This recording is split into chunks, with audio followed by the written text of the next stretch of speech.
Plan যখন আমরা করেছি তখন আমরা ভাবছিলাম সব কিছুই ঠিকঠাক হবে। একজন সম্মানিত শিক্ষক, সিনিয়র ব্যক্তি, তিনি ঘরোয়া মিটিংয়ে বলছেন এই প্রোগ্রাম হতে দেবো না কোনোভাবেই। এই প্রোগ্রাম এখন হলে ডাকসুর সুনাম হবে, এখন প্রোগ্রামটা হওয়া যাবে। এই হচ্ছে মানে অবস্থা। এবং এই প্রোগ্রাম না হওয়ার জন্য যা যা করতে হয় দুই একটা পক্ষ থেকে বারবার চেষ্টা করা হয়েছে। আমরা জিজ্ঞেস করছিলাম ফোন দিয়ে যে আপনি যেটা করছেন প্রোগ্রামটা আমাদের জন্য করছি না, এখন ডাকসুর 28 জনের কেউ চাকরি নেবে না। আমি ড্যাম শিওর, এটা গ্যারান্টি দিতে পারবো, ডাকসুর সম্পাদক এবং সদস্যদের মধ্য থেকে 28 জন যে নির্বাচিত প্রতিনিধি একজনও এখানে চাকরি নেবে না। তাহলে কেন এটা বাধা দিচ্ছেন? বললেন যে বাবা কিচ্ছু করার নাই। তারপরে সেম ভাবে সরকারের পক্ষ থেকে আজকে এখানে একজন মন্ত্রী আসবার কথা, আপনারা নিশ্চয়ই জানেন, আপনারা দেখতে পাচ্ছেন তিনি আসেন নাই। এই প্রোগ্রামটা যেমন করে না হওয়ার জন্য যা যা করা হয়েছিল সবটাই চেষ্টা করা হয়েছে।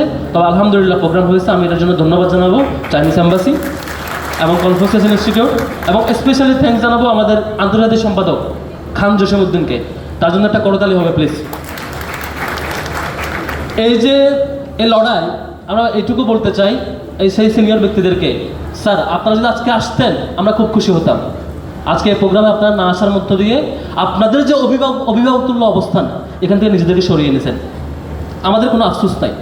আপনারা যদি আসতেন, মাননীয় মন্ত্রী যারা যারা আসবার শুরুতে কথা দিয়েছেন তারা যদি আসতেন, বা শেষে যারা কনফার্ম করছেন তারাও যদি আসতেন, শিক্ষকদের মধ্যে যারা অভিভাবকতুল্য তারা যদি আসতেন, এটাকে ওন করতেন, বলতেন বাবারা আমার বিশ্ববিদ্যালয়ের শিক্ষার্থীরা আমরা 105 বছরে পারি নাই এট এ টাইম একই দিনে 430টা পদে চাকরি দেওয়ার, এটা আয়োজন করছি, এটাকে আমরা ওন করছি, এটুকু যদি বলতেন আমরা আপনাকে রেসপেক্ট করতাম, হৃদয় ধারণ করতাম। আপনারা এটা করতে পারেন নাই।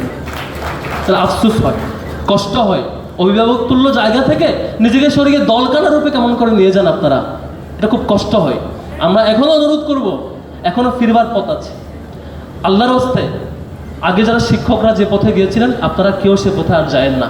এটা খুব কষ্ট হয়, খুব কষ্ট হয়।